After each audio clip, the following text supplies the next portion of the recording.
Hi, everyone. Welcome to the very first episode of the Survivor Series. The Survivor Series is powered by my nonprofit, No More Heroin 501c3. And this episode is sponsored by Grace Recovery and Wellness. They are my employer. They have given me a studio space to use and to help support and encourage people in the recovery community. And I'm very, very grateful to Grace Recovery and Wellness and Grace House, which is our sober living program located here in Anderson, Indiana. So this being our very first episode, I'm very super excited to have these amazing guests with me. First, I would like to introduce to you Kim Bellis from Sober is the New Cool. Kim, please introduce yourself. So I'm Kim from Sober is the New Cool. I just celebrated 11, well, actually, I'll be 11 years sober on January 12th. So I'm not quite there, but I am going to make it, that's for sure. I stopped drinking because my son became epileptic at the age of 13 and started having grand mal seizures. I decided to support him and say I would not drink for 3 months. And it's going to be 11 years. And I realized that life is so much better without the booze. Absolutely. Thank you. Oh, hold on. I took Kim off. Thank you. Thank you, Kim, for that. Thank you for all that you do for the community. I'm going directly to her left, which would be my right, Mrs. Laurie Anderson. Please introduce yourself, ma'am. Hi, everyone. I'm Laurie Anderson, and I'm from Derby, Connecticut. And on February 16th, I will be celebrating 14 years of sobriety. I actually, my son as well, came to me in January of 2010 and told me that I had a problem with heroin. And I already knew that I had a big problem with alcohol. And I don't know. I used it as an excuse to do it with him, and I've never looked back. He's struggled over the years, but I'm very proud to say he has 11 months clean and sober again. So I'm very, very excited to be here with you guys. I love this. I just love this. So thank you for having me, Higgy. Thank you, ma'am. Thank you. Congratulations. That's huge for you and your son. Yeah. Recovery is a family affair for sure. Yeah, it is. And yes. to the square above Laurie, we have Michae Ferrer. Hollywood, introduce yourself, sir.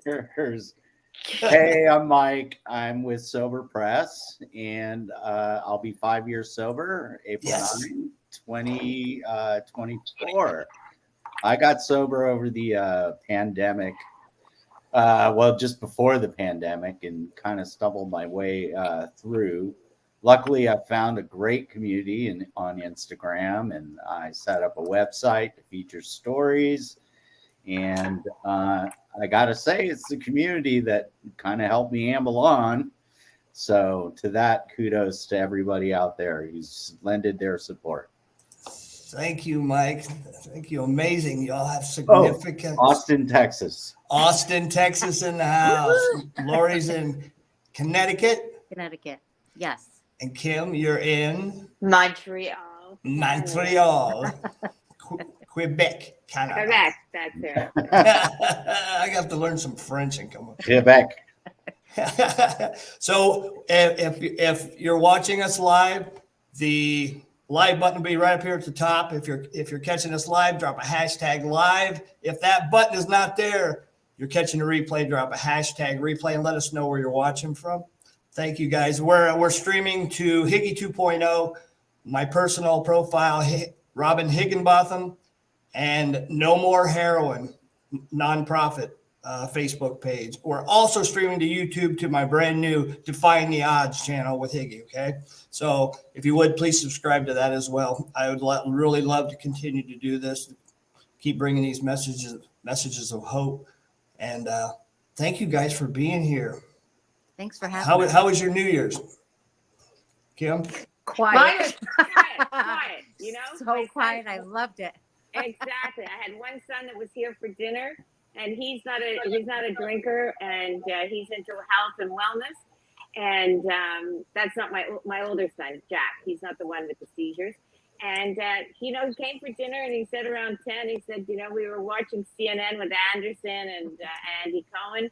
He said, Mom, kind of like not really what I want to be watching. I'm going to go home, have an early night, and start the new year off right. We all went to the gym New Year's morning. Nice. And yeah, that was it. And we woke up happy and clear-minded.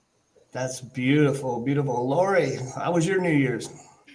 It was so quiet. It was just my husband and I this year. We were very, very low key. I actually didn't know if I was going to make it till midnight, but I did. I did the countdown, and then I went straight to bed. But it's crazy because it's like, I don't know. It's just so peaceful. My life is so peaceful. I remember the New Year's Eve's going out and getting bombed and blasted and not remembering a friggin' thing and waking up with the worst hangover at 2:00 in the afternoon and not knowing what I said or did. And I don't know. This is now, isn't it so a crazy concept to get crazy drunk and wasted just for New Year's? Yeah. I don't know. I just loved the low keyness of it. And we had a nice dinner and I had a beautiful New Year's Day, and I was awake and I remember everything. Who knew? Awesome. How about you, Mike? How was your New Year's? It was great. Also in the spirit of peace, which is so important to me these days. I want to underscore Laurie's sentiment there. It's just so important. I think, surround yourself with really good people who are sober, celebrate it in a lucid way and peaceful. So I had a good friend with me, and we, rung in the new year together, and I was able to make it on home right around midnight, watching the fireworks on the way home. Nice. And yeah, I did not hesitate to hit the hay as soon as I got home. It was great. And it's good I was to in wake up. bed early too because I worked New Year's Day at the Centers. I was Oh, here wow. early. Yeah. Oh, And which is yeah. fine with me because I don't. There's a lot of gunshots and people carrying on and a lot of booms and kind of sounded like Vietnam out there. It's pretty crazy. So we're into the new year, and people have started making, or they've made resolutions to change their lifestyles, and recovery is becoming more and more trendy, and more people are attempting to live without alcohol and drugs and so forth. So we have started with what they call dry January.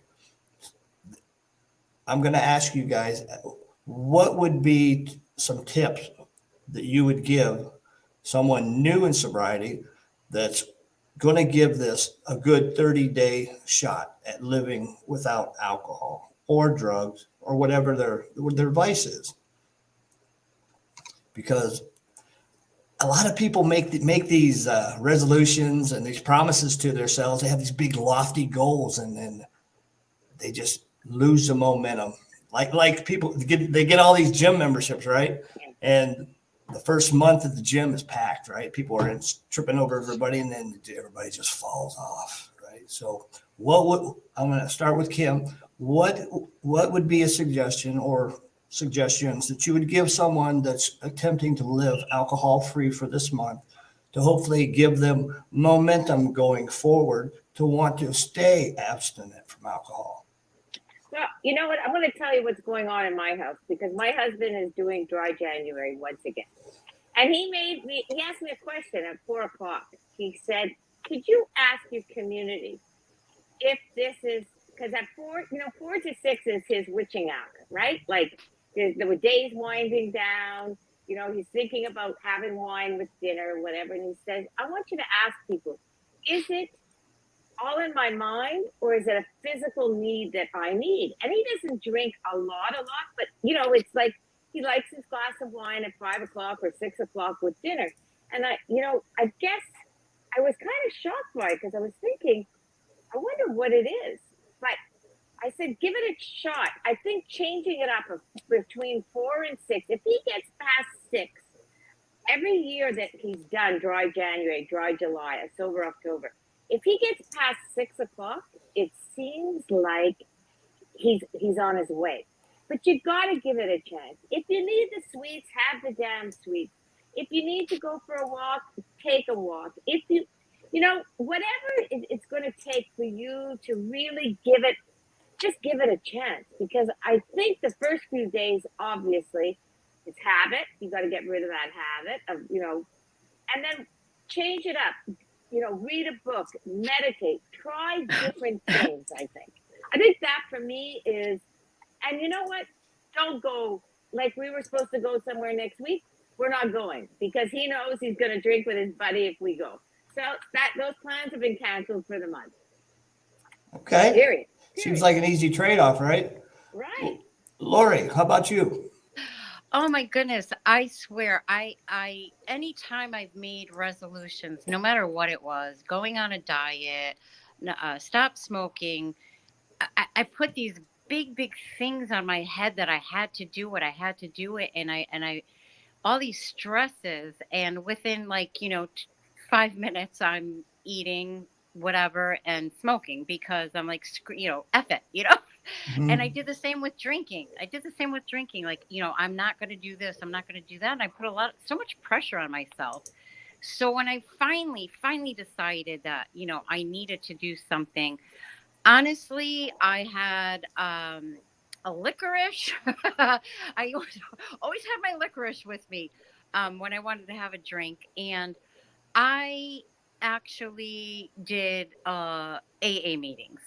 I ended up going for the hour or whatever it was and, white knuckling it through the whole day just to get to that meeting. But it really helped me. And then when I would get home, I just remember people saying to me, it is one day at a time. And it certainly is. Sometimes it's a minute at a time. So it's, I don't know, listening to some, easygoing music just to relax, to breathe. I mean, I'm going on 14 years now, and I sound, I could sound like a broken record. Oh, meditate, take it easy, let go and let God, all of those corny sayings that I hated, but damn it, they work. Yeah, you wouldn't sound like a broken record if you didn't believe in it. It didn't work for you, right? Yes. Yeah. And, and I 14 just years. remember people saying just for today, just today. Don't drink today. Maybe tomorrow. Don't think about it. Just not today. Could you get through today? And you know what? Whether it was reading a book or listening to music or to go to a meeting or to just, I don't know, anything that would get your mind off of it, even if it was for an hour. And that's what I say. Like, I had a really hard time with it. I struggled with it a lot. Haley, I love you. There's Haley. Hi, Haley. Oh my God, I love you so much. Sweet. Yeah, it is. It's a one day at a time. That's it. That's all. That's what I have. That's all I have. Absolutely. It's all any of us have, right? Yeah. Mike, Yes. what about you? Well, I think first and foremost, don't pile on the resolutions. You then lose focus, you get distracted, and everything then will go by the wayside. If you want to focus on not drinking, it's, I think Kim began to talk about it. Think about the routine. What have you been doing during that time when you do have drinks normally? What can you do to break that routine? I think that's important to really notice.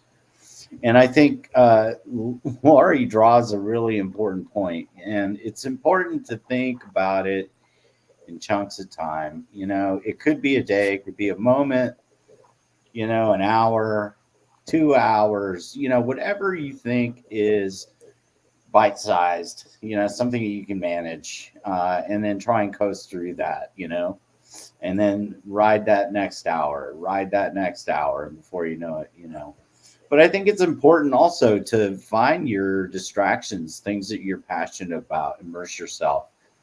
those are the things that are going to help you, I think, pass the time and keep your mind off of it. And then finally, it's the people you surround yourself with. Absolutely. You're gonna have that buddy who's gonna say, "Hey, let's go out." You can have fun. Come on. Fuck that shit. Don't block it. Yeah, right. No, seriously, I think when you seek to achieve a resolution, you need to be super hyper focused and actually be a monster about it. And I think that may apply to people who perhaps may just want to cut down and may want to just do the month of January, but you may have some hardcore people that might need help as part of their resolution. And that, to me, there's no shame in getting help. There's no shame in I'm telling you by experience that to try and detox on your own when you're a hardcore alcoholic is probably the most dangerous thing you could ever do. Absolutely. You need alcohol to do and benzos. Yeah. You need to do it in a professional way, in a controlled environment. But for those that maybe have 4 or 5 drinks, whatever, and just want to quit for the month, I think the things that I talked about are feasible. It just takes a super hyper awareness and focus, and absolutely surround yourself with a positive environment that'll enable you to achieve that goal for the month. Now, you may find, I've seen this happen, that there are people that will turn it into February and then March. Just keep the momentum going. They're like alcohol is out of their life, Drugs, are kind of the same bet, and I think, a lot of times it depends on, how much you're using. And, I was also a heavy marijuana user, and the two, alcohol and marijuana, just kind of, for me, went hand in hand. So for sure, I had to do both. I couldn't be California quit, We were talking about that prior to the broadcast about the California sober. That's right. How it really didn't work for you. You were talking about alcohol and marijuana going hand in hand. Well, crack and heroin go hand in hand for me. So yeah. I started out as an alcoholic and I progressed because I needed more. Mm-hmm. And I needed another layer, right? We were talking about layers. And then my addiction just wanted more and more. And the more it wanted, the more I gave until I had nothing left. So I really think that the dry January is a good experiment just to see where you stand, just to it's a litmus test, right? Yeah, truly is. If you can't do it, maybe it's time to reach out and get some help, right? Mm-hmm. So how are you doing, Miss Kim? Hey, I want to say happy birthday. Happy birthday. Happy birthday. Thank you. I want to thank both of you for taking part in the little video presentation. That was fun. I had no idea what to say. I was tongue-tied. Someone as special as Kim. I mean, it's like, wow. There's no words. You have had such an amazing impact on my life. And and we've talked about other people that you care about, and you want to help. You want to help. So if you wouldn't mind, could you please tell us what you're doing with your platform, Sober is the New Cool, and what your mission and goal is? Well, listen, this started as a mom that was doing this from a kitchen table, and it was all about my son. And what I wanted for him was to really have, because he was so embarrassed about not being able to be like all the other kids. And, so that's why Sober is the New Cool was born. But what I realized, I was 52 years old at the time. And everywhere I went, somebody said, "Oh, come here in the corner, have a drink. You'll be okay. We won't tell." And I thought, if this is happening to me and I'm having trouble navigating this sober society and fitting into all these events or dinners or parties or a football game or wherever we were. I thought, how the hell is he going to get through this? It's next to impossible for a 13, 14, 15-year-old. And, the first year, listen, we ended up in an ambulance many times because with his meds, he can't, booze is not an option.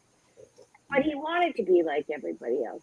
So, Absolutely. we started this Sober is the New Cool to give him something to kind of blame me. I blamed him. He blamed me. It was kind of like use each other on this to get through explaining it. Because I think explaining it is part of the problem. Everybody feels embarrassed. Everybody feels shy. Yeah. You feel like you owe everybody a bloody explanation. Well, you don't. You don't. Start with that. Number one, you don't owe anybody anything. We started a Facebook page. My sister made this logo. We didn't know what we were doing. And it just from the United Kingdom, it just poured in, and from everywhere, people asking questions. And I thought, there was, this is like, when I'm saying 11 years ago, the only platform I could find really was Hello Sunday Morning out of Australia. There was really nobody talking about it. Everybody told me you're wasting your time, your money, because I made it a trademark. Don't ask me why. The whole thing just kind of took a life of its own. And then I realized, you know what? We got to make this normal. I had to talk about his depression. I had to talk about the fact that he was a football player, that now all of a sudden I wouldn't let him ride a bike. So it wasn't just he couldn't drink beers with the boys. He couldn't do any sports. Our whole lives were upside down. And, my husband was like, we don't really need to tell the whole world about everything. But I said, if I don't talk about it, who's going to talk about it? And everywhere I went from day one, somebody would come and sit quietly beside me and say, thank you for talking about this. That's the essence of advocacy. Yeah.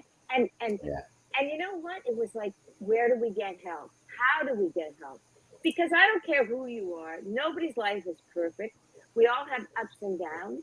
So our Sober is the New Cool is basically just a community putting people together, like Mike from Texas, Laurie from Connecticut, you, Higgy. I mean, all of you I've met. And in the last 11 years, I've met the best people because we're real. We tell it as it is.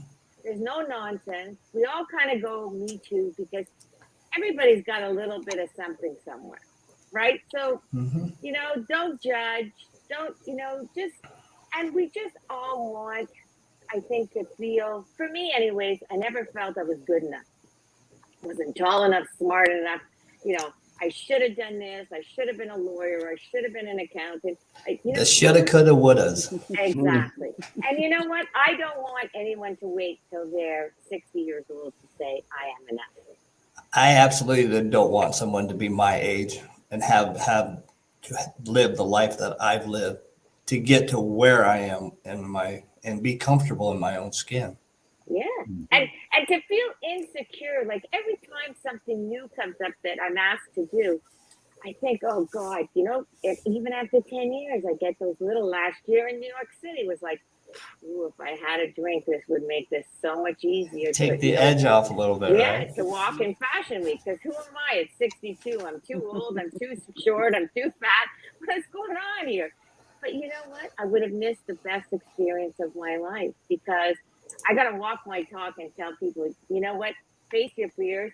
And it was the night of my life. Laurie was there supporting me. We had a bunch of women. And you know what? It was the best high I've ever had in my life, period. So it can be done. I'm living proof. And we're here and we love you. We're not judgmental. Doesn't matter. Just keep trying. And we're here and we'll pick you up. We'll put you back together. And then you're going to do it for somebody else. That's what it's about, right? Yeah. Laurie, why do you advocate the way that you do? Oh my God. I tell you, the first 10 years of my sobriety, I was very, very, very quiet about it. Not a lot of people knew about it. I almost put my own the stigma of being in recovery and a recovering alcoholic, sneaking into church basements and doing my penance because I was such a bad girl, and I just didn't say anything to anybody. I would lie all the time about it. Oh yeah, I don't feel like drinking. I mean, for 10 years, and I was okay with it. I really was, because I did feel better physically and mentally. Well, the pandemic came around and now I can't go to meetings, and I'm like, well, I have 10 years. I'm good. I'm Right. good. No one will know. I don't need to do, I don't need to do this anymore because I have 10 years. Like, woohoo.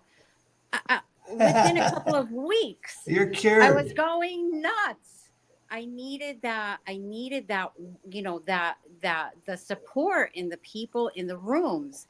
And so my son and my daughter especially, approached me about doing a podcast.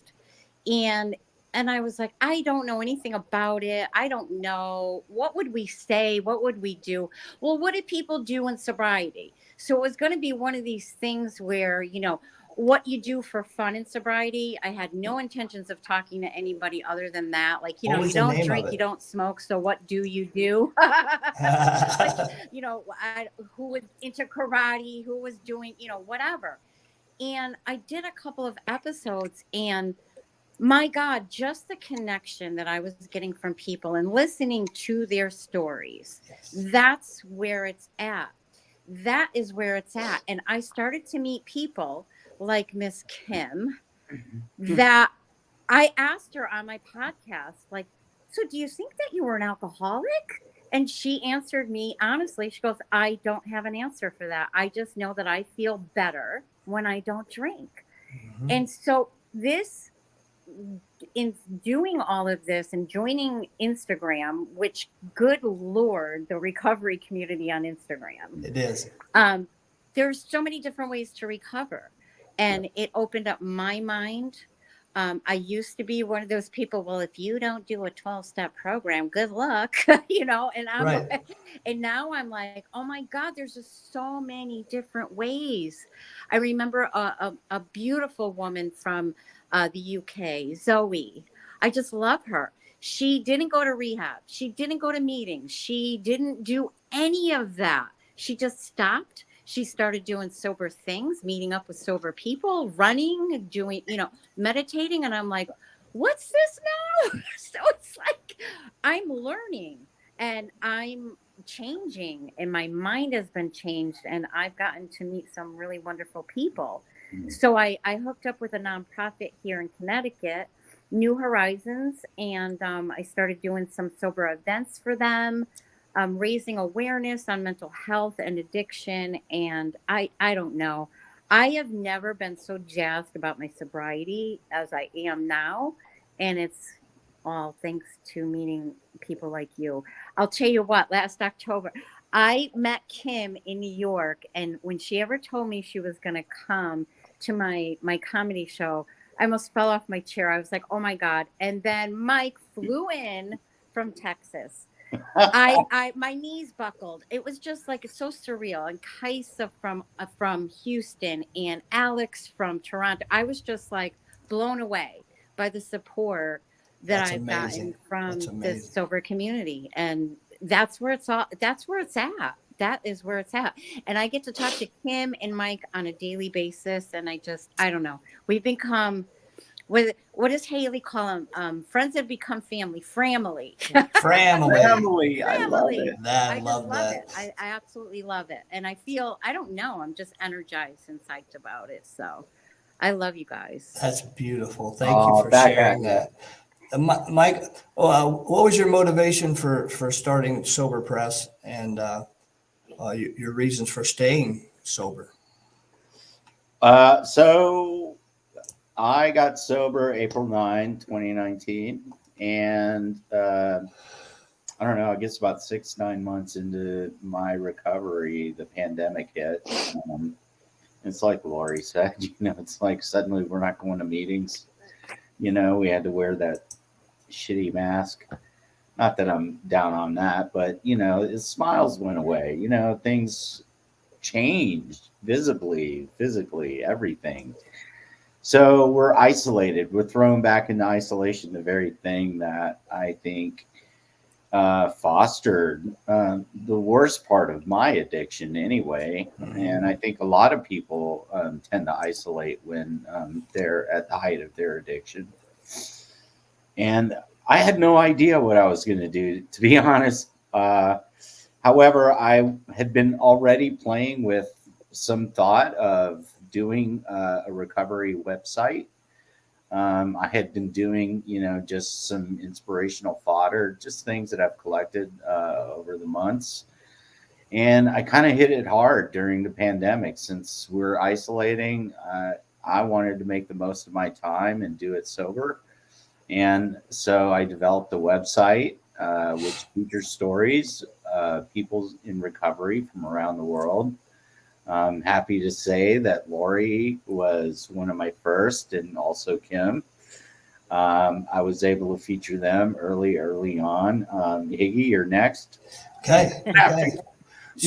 So in reading, I assumed you were a journalist. No. I thought you were a writer. Me Well, too. well, thanks. That's so You nice. fooled me. Yeah, I think he is. He's just not telling us. Really. I have fun writing. Whether I'm good or not, well, that's to be held. But a lot of the quotes and pieces of inspiration I put out there are actually from legit philosophers, literarians. I'm a big fan of wherever quotes, I can get it. Inspirational content. I try to give credit where credit is due, and that's that part of the equation was launched before the website, and that was on Instagram. That's where I actually found this incredible sober family, and I immediately got a lot of support and traction just by putting words of inspiration out. And it was important to me, I think, to broaden the breadth of this inspiration, to go in and actually unearth a bit of emotion and awareness for mental health, because at the end of the day, that is the root cause. Yes. So the other part of the equation, with putting stories out there, I think it allows people to see that recovery is possible, and that others who are, struggling, to know that they're not alone. And Absolutely. to me, I think, if I can somehow draw inspiration from anybody, job done. That's it. It's planting a seed. And, I embrace all walks of life. I don't really care what path you take. I respect everybody's path. I think it's super important that we celebrate everybody's recovery, no matter what route they take. And there are many, many out there, Mm-hmm. It's very important, I think. And, there are a lot of people out there that really dig their heels in and say, no, hey, that's the only way. Well, I'm here to tell you that there are a lot of people out there that have done it without, and I respect that. There's more than one way, right? Huh? There's more than one way. Oh, for sure. And, I think every route is to be Do you think there's a significant amount of stigma that's brought about by the recovery community and other people in recovery? So that was the other part of the equation. I think it's important that, in a way, we lead by example. And I feel like the stories are the example and the way to dispel the stigma. Not only do we recover, but we become better human beings for it. Yes. And I can point to anybody who is in recovery that has become a better human being, period. Mm-hmm. And whatever program you work, I think in the end, all all of us want to do is make right for our wrongs, right? Right. See, that's really sort of the bottom line. It's a process of restoration, It right? really is. And Yeah. it's like a rebirth in a way. It's like in AA, we call it a recovery birthday. That's And right. in a lot of ways, that's a celebration to be had, those For days. sure. For celebrate. sure. We have our sobriety date and our belly button birthdays. That's yeah, absolutely. I'm an infant. I'm 1 year old. Right on, dude. That's okay. Okay, that's okay. You're making it. Great. That's great. Yeah. I mean, and I talk about my relapses and stuff because I'm hoping somebody else will see that no matter how many times you fall down, it's how many times you get up that matter the most. But in doing so, that people will see an example of the devastation that it causes. And I am a real deal alcoholic and a drug addict, real deal. Without recovery, I would be dead for sure. And the quality of life that I've been given because of my path to recovery is just far better than what I anticipated or probably even deserve for the things that I've done, people I've hurt. But that self-forgiveness, giving myself permission to heal and move on has been super critical for me. Have you guys found that to be the case for yourself? That self-forgiveness piece to moving forward, because there's a lot of collateral damage, in the past, and it is in the past. We can't change any of that. And I think when you're drinking, I regretted what I said. I regretted how I said it. There you go. And when Laurie said before, I didn't know whether I was an alcoholic or not. I still don't. But one thing I do know, I'm afraid to have a sip. So if I'm afraid to have a sip, to me, it's there's got to be a problem somewhere. And I'm going to show you something now, because this was something that Mike did for me. And my kids took one of Mike's sayings and made a huge painting in my office.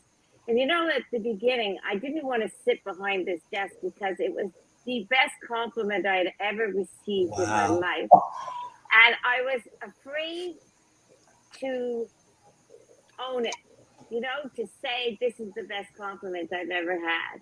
And, now I'm so proud, and I think of it and I can smile and not be shy and not think that, people are going to think she's got an ego. It's not. So it's not. I'm going to turn the camera. Let me get you on here. I'm going to go. Oh, wait a second. I'm going to go like this so people can see it. Wait a second. Oh, wrong way. Whoop. Other way. The other way. No. Which way am I going now? Wrong way. Wrong way. Okay, wait You're a second. turning. There you go. Okay. All right, wait a second. Everything's backwards. 62. Okay, There you go. There it is. So it If says hearts if can be hearts- made of gold, Kim's would be platinum. A selfless, what's that say? A selfless what? Wait a second. Selfless, heartfelt. A selfless, heartfelt There you story go. Of sobriety. Yeah. Very nice. So, Good. That's beautiful. That was, and I, every morning when I get up, I walk by my office and I look at it. And everybody who's been in my house, or, when I've done lives before and they've seen Hi, it, Chris. they all ask about this. And I always talk about Mike because he gave me something that I had lost a long time ago. Beautiful. Well, that's awesome. Kim, you're so that. You really are. You have a heart of platinum. It's unlike anybody else. You're very unique. And That's I beautiful. can It really attest is. that meeting you in person, maybe it's brighter than platinum.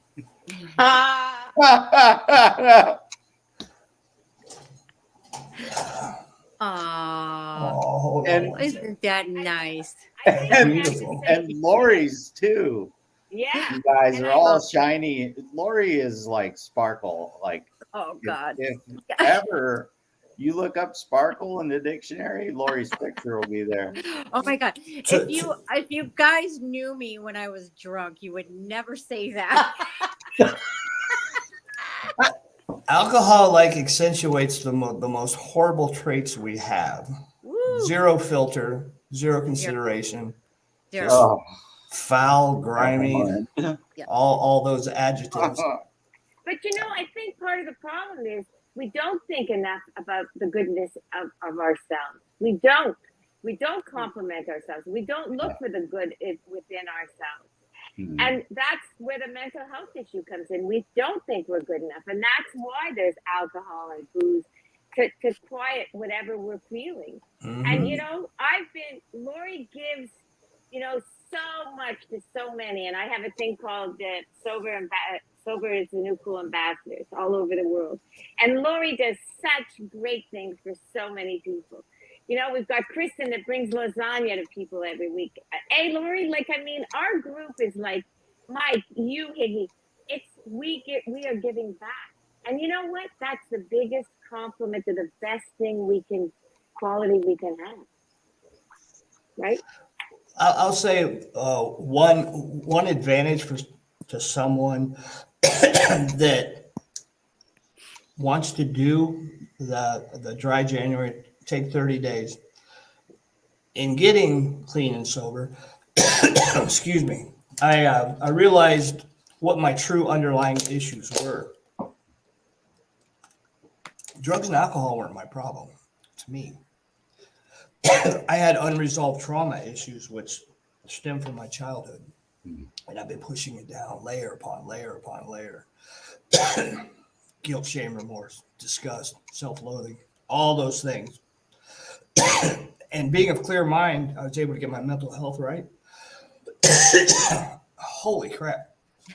You okay? Welcome to winter in Central America, Central United States, the Midwest. But anyways, being able to realize what my true problems were was encouraging. It gave me being able to see things clear-minded, through clear eyes. I was able to go through this recovery process. And even though I didn't get it right the first time or multiple times after that, I had something to work with. I had proof. And I surrounded Mike and I were talking about that earlier, that it's the network, it's the community. I have proof in my life. You guys are proof for me and everybody that's watching this, that recovery is possible, sobriety is possible. You can put down the drinks and the drugs, and you can, achieve goals and dreams. It's going to lead to more goals and dreams. And it's never ending. It's never ending as long as you don't go back, go backwards to pick up and this and that, Recovery is a gift. It truly is. Yeah. And the people you meet, like Laurie to me is like a sister. The people, the opposite of addiction is connection, right? And when I met Mike, firsthand, like in real life, you're worried. You think, what if they don't like you? And Laurie too, when I met her in New York, I thought, oh, she doesn't like me, And it was like an instant connection. And that's what you're going to get if you do the 30 days. Yeah, it is a connection. We're kindred spirits, right? We have a lot of the same hurts, habits, and hangups, and now we have a solution to that, and we have each other, right? Yeah. Yep. You're stuck with me, baby. I'm grateful for that. I'm truly grateful. You poor things. You're stuck with me. No. Are you kidding? Laurie is like the Energizer Bunny. I've never seen anybody have so much energy in my life. I think she's posting stuff while she's sleeping. She doesn't. No. It just keeps me going. I'm just such an all or nothing person. I mean, aren't we all, right? It's all or nothing, And I don't know. I love to keep busy. I'm, in a good positive way. in a good, positive way. And it's like, it's so funny. As soon as I sit down, when I got home today, I've been working 10 to 12-hour shifts. And as soon as I get home, I get into my pajamas and I'm like, I'm dead, right? So I knew I was coming on tonight, and I'm taking my husband, and I'm walking around the house, and he goes, "What is wrong with you?" I go, "If I sit down, I'm never gonna get up." But I felt the was same way. I had a long looking day today too. So forward to this and seeing you guys. And you know, I pick up the phone and I give Kim a call on my way to work, or I call Mike on my way home from work, and you know, they pick up the phone and just, you know, "Hey, what's going on? How's your day going?" Run something by them. If I'm feeling down in the dumps, I get picked up immediately. Where I would milk a bad situation, not for 5 minutes, but 5 fucking weeks, and just be in such a bad mood. Relatable, very And just relatable. Resentment. This one did this, and this one did this to me, and you know, I don't have that today. I'm not surrounded by people that, you know, are living in chaos, because I was the queen of chaos. I thrived on it. And Were you a drama queen? Oh God, I hung up my crown. I can't imagine. It's hard to imagine. It's hard to imagine, right? I just Princess love positivity. the peace and the positivity. And you know, people have called me corny before, you know what, and I don't care. I am the corniest bitch you will ever meet. I love just, my sponsor told me a long time ago, start off your day with one positive thought. That's right. Just get in the habit of that. And so for the past 14 years, if you go back on my Facebook page, that's all I post. Every morning is just a positive thought for the day. That's me putting it out to the universe. And I'll tell you what, after a while, that's all you attract. Whatever you put out, you attract. So if you are in a really bad space and you're hanging around people that, I used to hang around with people that I was just a little bit above to make myself feel better. Well, at least I'm not that bad.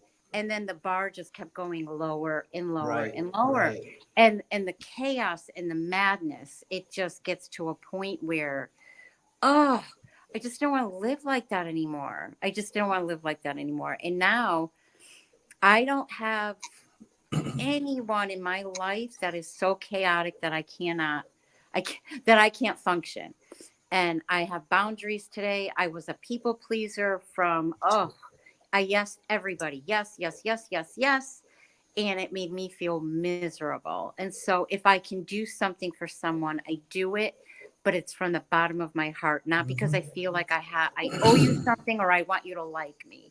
If you don't like me, that's okay. That's okay today, right? Okay. It's all right. I don't take anything personally anymore. I used to take everything personally because I hated myself. So I tried to please everybody else. So if somebody else would like me, at least somebody would like me, because I didn't like me. Now today, I love myself.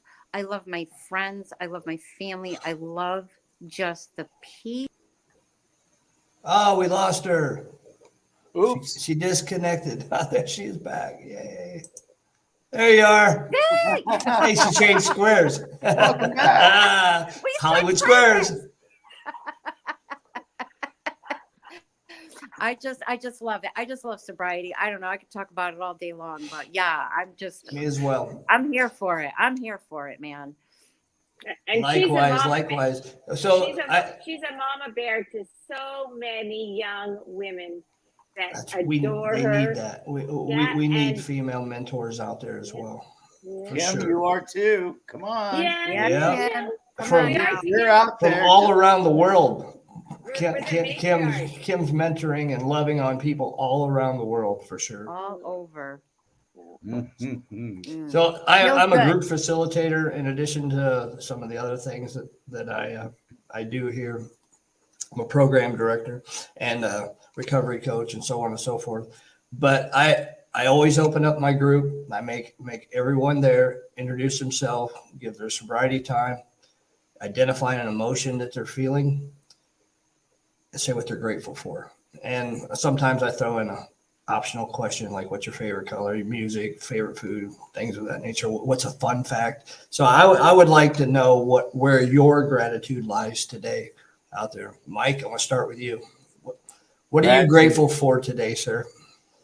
So I just want to start actually because it's a very important punctuation, I think, to my own sobriety.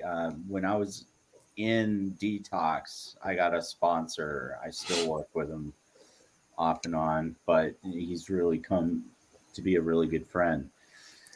He just said, I don't care what you do, just as long as you text me some sort of gratitude every morning. Now, Beautiful. Doesn't always happen, but it does more times than not. Today, I am grateful to be with you guys and spreading the word, spreading the message of, recovery. I think it's a very important message. It reduces the stigma. It allows everybody to know that they're not alone and that recovery is possible. So very grateful to be here. Thank you. Thank you. Miss Kim, Well, what are you grateful for today? One thing I would like to say to everybody that's watching, because to me, sobriety is a very serious matter.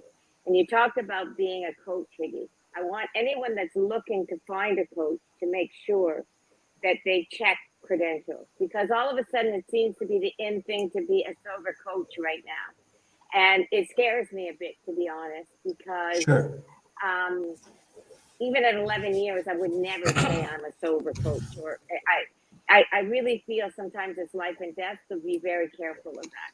But saying what I'm grateful for, I find this very funny because I've been talking about doing the gratitude journal for I don't know how long, and I start it and I stop it, but I never actually got a gratitude journal. And this year I got one. And I have to say, every day since January 1, I've put something into it. So I'm grateful for actually doing what I said I was going to do. And I'm grateful that I have you all in my life because you make my life so filled with joy. And I know I can tell you anything at any time. Mike, you've helped me with people I've helped that are struggling. Laurie, I can call on a dime and tell her and cry and scream and bitch.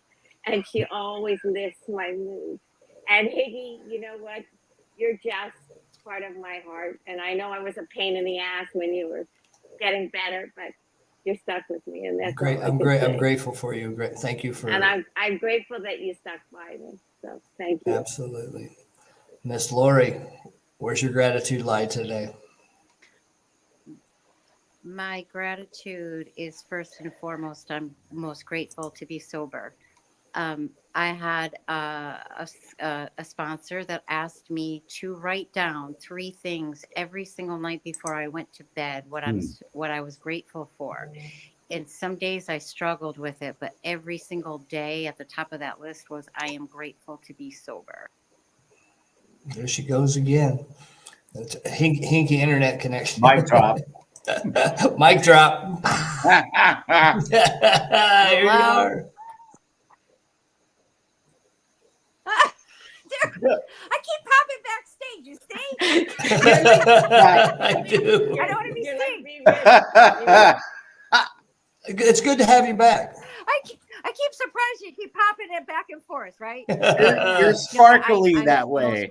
Yeah. So that is like, if I don't have you guys if I'm not sober. So my sobriety is number 1, always, always, always. But I would suggest to anybody just getting sober to try to do that. You know, we feel like we have such a bad day all the time, but there's always something to be grateful for. Always. So if you could write down 3 things every single night before you go to bed. 3 things. I don't care if it's I'm grateful for my chocolate ice cream because I've written that on my gratitude list before when I had nothing else. I don't care what it is. There's 3 things that you could be grateful for, and absolutely, and make them genuine, right? Absolutely. And because I'm so grateful. Much. If you think of, excuse me, if you think about it, there's so So much to be grateful for. Yeah, there really is. There really, really is. Honest to God. I don't know.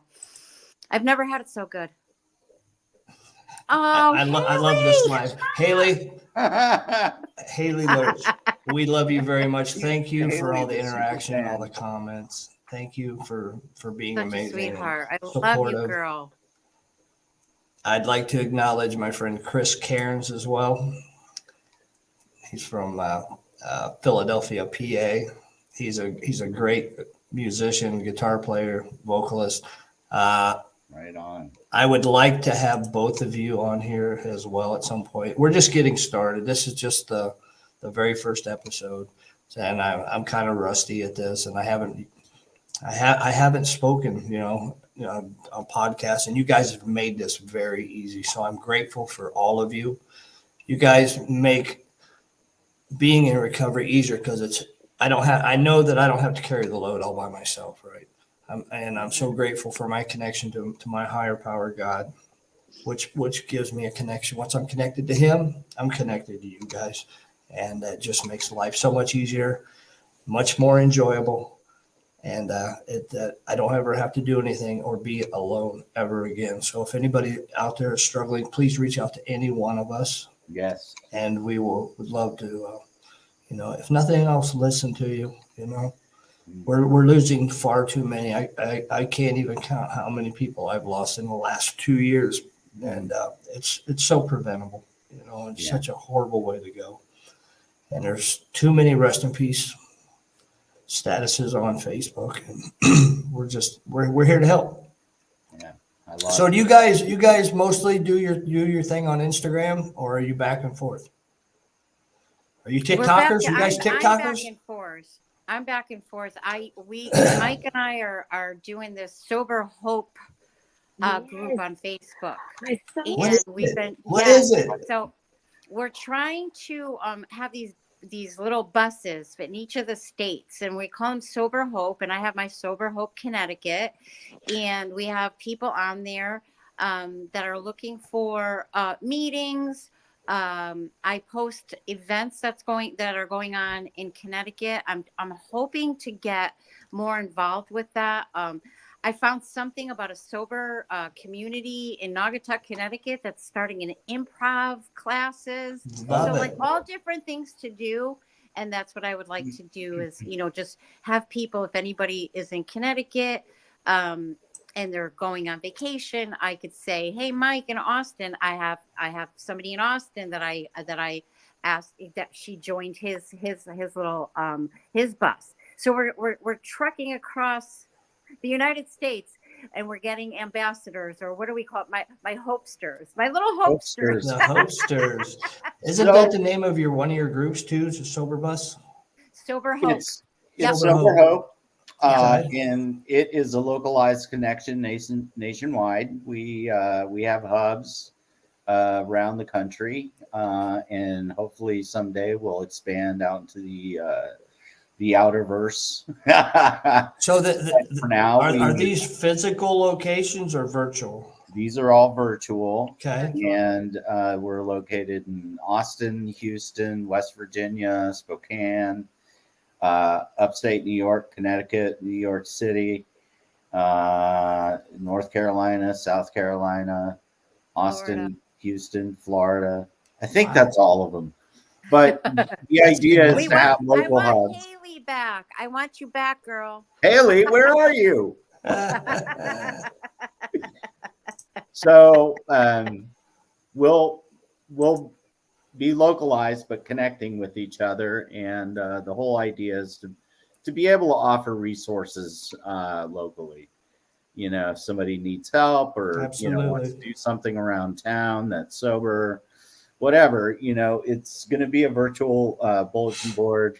Hopefully someday we'll actually do some podcasting, and I feel like it's one of those things that we're going to be in alignment with every, buddy who does sober efforts, such as yourself.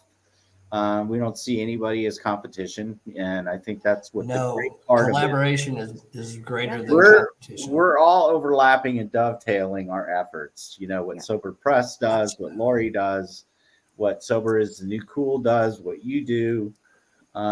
We're a network, and you know the bigger and stronger we get, the more people we help, and there's never competition. It's Yes, the idea less that people will fall we're through all the cracks. united. And Higgy, I had asked Kim for your number, and I had reached out to you a few months back, and it was for a girl in your state.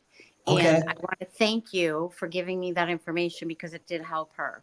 And Beautiful. so this is what it's all about. This is what it's all about, is For reaching sure. out. I'm here to help any way I can. And it's been such a pleasure to really meet you tonight. So thank you for inviting me. Thank you for been being a pleasure. here. Yeah. Thank you. I'm great with you. This is something that's wonderful. That's came from this show. Was I have your personal numbers, and you know we're in communication now, and that just broadens my network even further across the United States, around the world. And to me, that means all the difference. You know, it just adds value to my recovery and helps me in my journey. So thank you guys for inspiring me. Thank you for supporting this platform and supporting our recovery community. We need more connections, more hope, more love, more people in recovery, more people trying dry January to see where you stand. You know, give yourself an opportunity to have a better life. Yeah. And to be well. To be well. You know, let's stop at making excuses or explaining why we want to be well, because that's what it's about. Mm-hmm. Living our best life. Absolutely. Hey, I think Sober is, and will always be the new cool, girl. I think we gotta Absolutely. Yes, Okay. ma'am. I You love just you said guys. it. Is, was, and always will be. You better, Cool. Always will be. you Always better will hire be. her to be the next writer, okay? Because that's going up on I've that wall. quoted Laurie before. You're in charge of making the artwork for another All painting right. to go up on All this right. wall. Okay. Oh my God. I'll write Well, that one down. we're officially over an hour at this point, so I want to thank you guys so much. Thank you. Thank you you. for being Thank here. you. Thank This you is for making awesome. this enjoyable, easy conversation. I mean, I got a lot out of it. I feel 100 times better than when I started, because I was fatigued too when I started, and it just, the energy is contagious. It really is. So the opposite of addiction is connection. Connection. And I encourage anyone out there struggling, please reach out to any of us, and we'll do our best to direct you in the right direction to resources or, a pathway to recovery that may work for you. I want to thank everyone for tuning in, watching us, whoever's going to catch this replay. I wish you peace. I wish you prosperity. I wish you joy for the happy new year. And let's keep trudging, y'all. Have a good night. Thank you, guys. Thank See you next you. time. Love you.